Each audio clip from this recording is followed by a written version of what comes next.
Salut à tous, c'est Jean-Charles et bienvenue dans un nouvel épisode de votre web-série préférée. Je vous conduis, nous sommes dans les coulisses aujourd'hui de la cantine, non pas pour manger, mais de la cantine numérique. Je vais retrouver Adrien Poggetti, son directeur depuis presque 15 ans. On va parler coworking, on va parler événementiel, on va parler French Tech, bref, un programme chargé. Je vais le retrouver, je vous conduis dans les coulisses, c'est maintenant, c'est parti.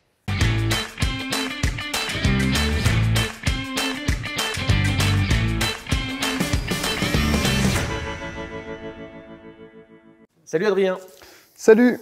Merci beaucoup Adrien Poggetti, je le dis vraiment à l'italienne, j'insiste, de nous accueillir ici, chez toi, puisque ça fait bientôt 15 ans que tu es le directeur de la cantine. Alors ça fera 15 ans au mois de septembre, ouais. Donc je fais partie des dinosaures un peu, ouais. Le temps passe vite. Ça passe très très vite, ouais. Puis on a la chance parce que, on a la chance d'avoir un écosystème qui a beaucoup évolué ces dernières années, donc non, moi je m'ennuie pas, ouais. Comment tu présentes la cantine à quelqu'un qui ne connaît pas forcément l'univers de la French Tech? On va y revenir d'ici quelques instants. La cantine est une association qui regroupe des entrepreneurs et des salariés de ce qu'on appelle les boîtes du numérique. Ouais. Donc ça va des agences de communication aux gens qui font du e-commerce, en passant par les fameuses startups en fait, qui défrayent la chronique depuis quelques années. Et notre métier à nous, c'est d'animer ce réseau, cet ensemble de personnes, en essayant de mettre les entreprises dans les meilleures conditions pour qu'elles se développent, quoi. Donc ça passe par l'événementiel, ça passe par un lieu qu'on anime qui s'appelle donc la cantine numérique. Voilà, c'est à peu près ça de façon simple. Alors on va faire le tour de l'atrium pour que tout le monde puisse se rendre compte un peu avec les images, notamment celle de Romain qui nous accompagne de cet endroit. Moi c'est la première fois que je viens. Il y a combien de collaborateurs qui travaillent aujourd'hui au sein de la cantine à Nantes? Alors moi dans mon équipe il y a 18 personnes. Dans le coworking on est 160 personnes en fait à travailler, à avoir un bureau fixe. Okay. Alors c'est 160 entreprises qui louent un bureau. C'est pas 160 entreprises, parce qu'il y a certaines boîtes qui louent plusieurs postes, mais on a globalement une grosse cinquantaine d'entreprises en fait au sein de et qui représentent 160 collaborateurs. Exactement. Et il y a la partie aussi événementielle, il y a une grosse programmation. Il y a une grosse programmation, alors ça c'est une vraie spécificité un peu historique de la cantine, c'est qu'on aime bien faire de l'événementiel, on organise à peu près une centaine d'événements chaque année, que ce soit des conférences, des tables rondes, des retours d'expérience, ça peut être ce qu'on appelle des workshops, c'est des groupes de travail en fait entre... Toujours autour de l'univers de la tech quand même? Ouais, alors on élargit, en fait on est de moins en moins sur la tech et de plus en plus sur l'innovation. Parce que en fait finalement on se rend compte que il y a des boîtes qui sont pas forcément tech, qui arrivent en fait à faire des choses. J'ai vu que tu étais passé par exemple chez Fago en fait il y a pas longtemps. Pour moi Fago c'est une boîte qui a toute sa place dans le réseau parce qu'on a une autre façon de concevoir l'entreprise, quelque chose qui est un petit peu différent, qui apporte en fait un renouveau et quelque part c'est plus l'état d'esprit des entrepreneurs et des boîtes qui nous intéressent que vraiment de savoir sur quelle techno en fait elles travaillent. Histoire d'hommes et de personnes. Oui, toujours.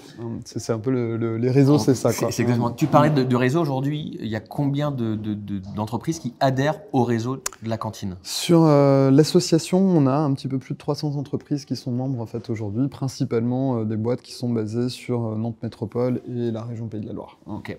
La cantine a toujours été installée ici? Alors non, la cantine, nous on est là depuis 1 an. En fait, en gros, ce bâtiment, c'est les anciennes usines Alstom. Donc c'est ici qu'on construisait à l'époque les bateaux. Ça fait partie du quartier de la création. Le fameux quartier de la création. Donc là, on est en plein cœur du quartier de la création. Dans l'histoire de la cantine, en gros, ce qu'il faut comprendre, c'est que quand on a monté l'association, on était en 2008-2009, on a tout de suite eu envie d'ouvrir un lieu.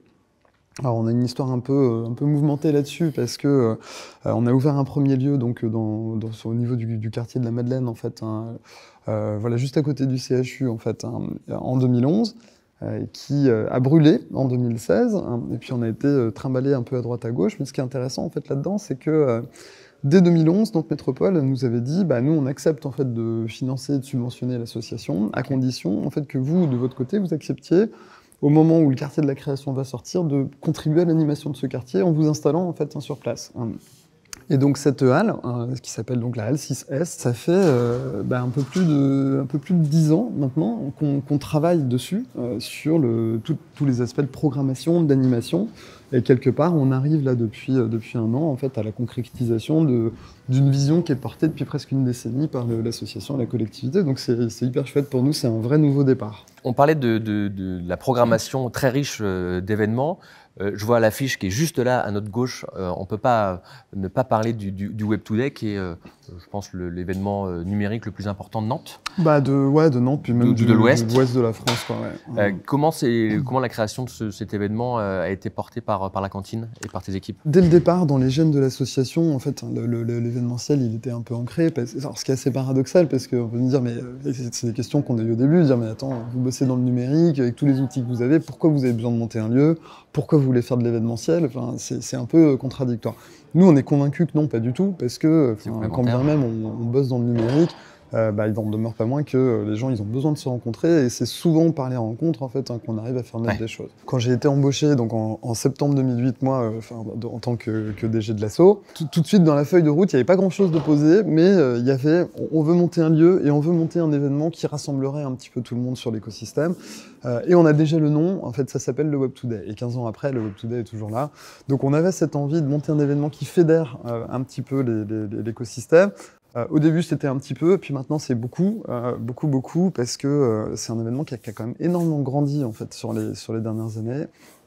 On est passé de 200 personnes en 2009 pour la première édition sur une après-midi, ce qui était déjà super bien, en fait, parce qu'à l'époque, l'écosystème était balbutiant et les gens ne se connaissaient pas, à presque 10 000 personnes sur la dernière édition, en fait, là, au mois de juin dernier. On en attend entre 10 et 12 000 là, sur l'édition qui arrive, la fin mai, début juin. On rentre dans les coulisses, vraiment. Tu vas nous faire visiter comment on arrive après, tu l'as dit, 15 ans en septembre de poste de DG de l'asso, à toujours trouver cette motivation, cette joie de venir travailler ici, d'accompagner les entreprises, d'être présent pour justement offrir un service. Je ne vais pas dire que c'est un sacerdoce, parce que, faut pas exagérer, mais en tout cas, c'est une vraie passion. Hein, c'est-à-dire que moi, j'adore les rencontres en fait, qui sont provoquées par mon métier. Enfin, dans une même journée, je vais être capable de rencontrer un porteur de projet, un politique, je vais rencontrer un chef d'entreprise, et puis un étudiant qui veut porter en fait, quelque chose d'un petit peu différent. Et c'est ça tous les jours. Et je considère moi, que c'est vraiment une chance, en fait, parce que en fait, c'est dans ces rencontres qu'on se nourrit. Et puis, il y a aussi tout le projet qui est porté en fait, par l'asso. Qui a quand même plus rien à voir avec celui qu'il était il y a 15 ans. C'est-à-dire qu'aujourd'hui, en fait, entre ce lieu, le Web Today, on a la French Tech qui est arrivée par-dessus, en fait, et puis le développement de l'écosystème. Il y a des choses absolument incroyables en fait, qui se passent tous les jours. Donc moi, je kiffe mon job. Quoi. Et c'est vrai que c'est une chance. C'est une chance incroyable de se dire, tous les matins, que t'as pas la boule au ventre en fait, quand tu vas bosser. Moi, je connais plein de gens qui ont des métiers qui sont beaucoup plus difficiles que le mien. Est-ce qu'il y a une vraie volonté aussi de s'ouvrir à d'autres univers que la tech? Ouais, bien sûr. En fait, c'est ce que je disais tout à l'heure, c'est-à-dire que en fait, on est de moins en moins sur la tech et de plus en plus sur l'innovation.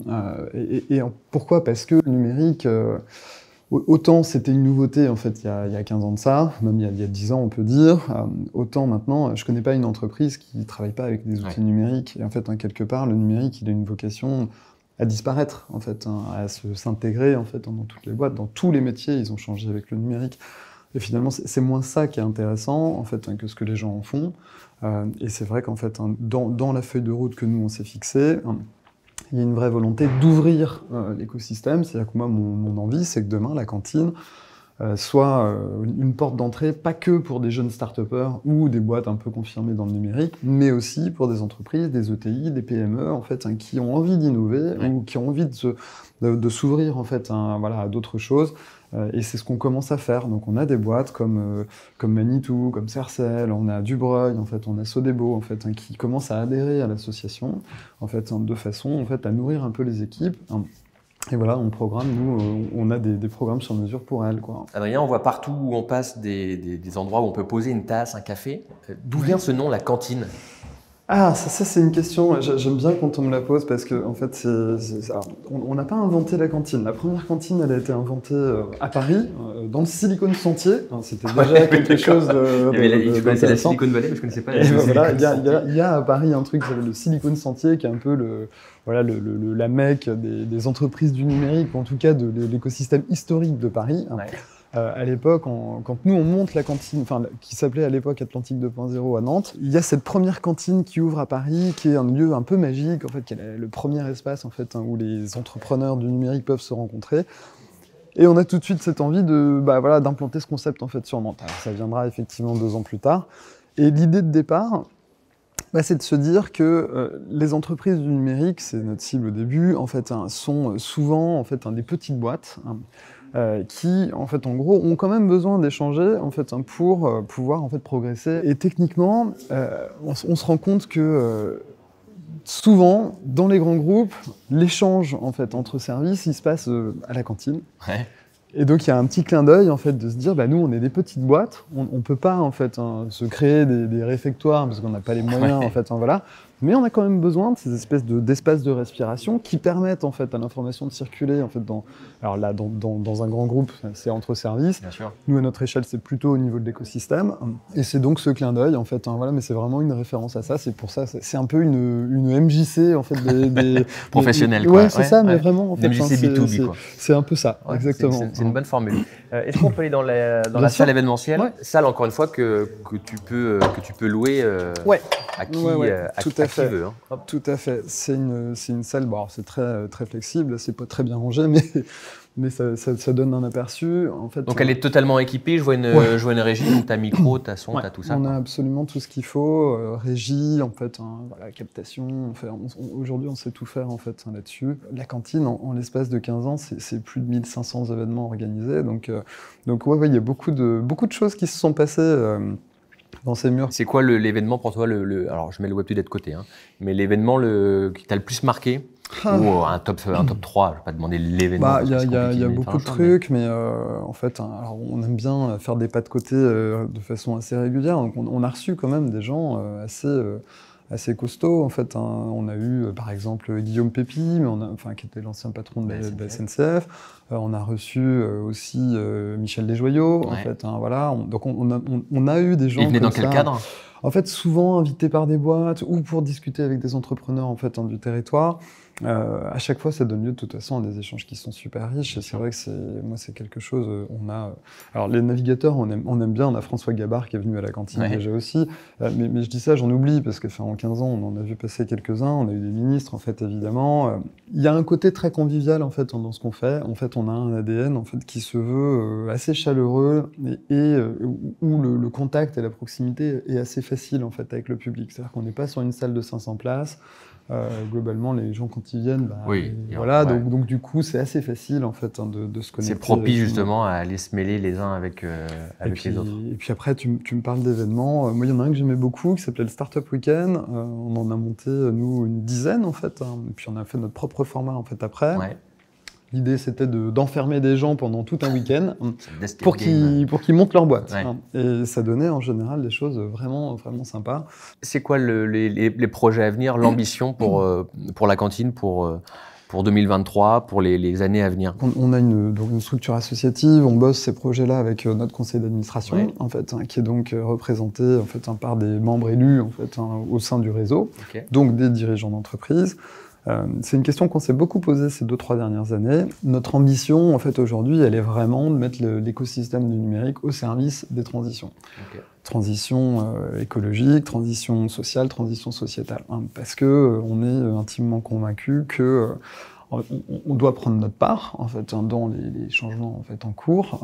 Alors c'est des convictions qui sont très personnelles mais partagées par l'ensemble des gens en fait. Puis c'est assez facile d'embarquer les gens là-dessus. Et donc pour faire ça en fait, on a d'une part cette envie d'ouvrir l'écosystème, ce que je disais tout à l'heure, aux ETI, aux PME en fait, parce que ça me semble essentiel. Acteurs économiques.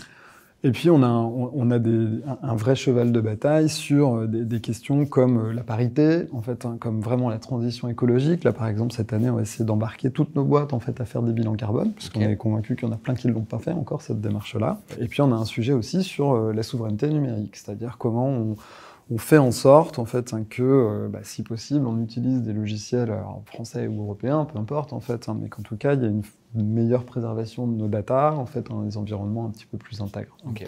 Là où on est plutôt bon en fait aujourd'hui, c'est sur la parité, parce que c'est un vrai cheval de bataille depuis maintenant. Presque 5 ans sur l'association. Par exemple, si tu prends un événement comme le Web Today, c'est 200 intervenants.